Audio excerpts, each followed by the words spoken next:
Penjabat Gubernur Aceh Bapak Bustami Hamzah tiba di Muligo,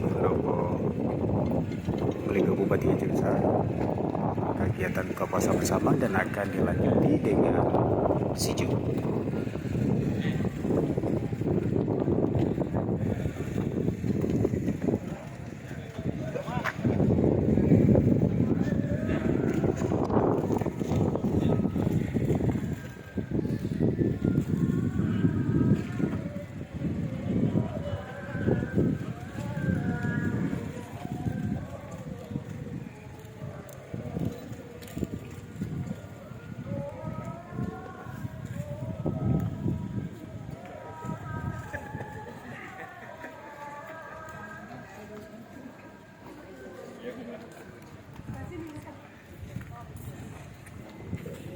Ya, selamat datang kami ucapkan kepada PJ Gubernur Aceh Bapak Bustami dan juga PJ Ketua TPPKK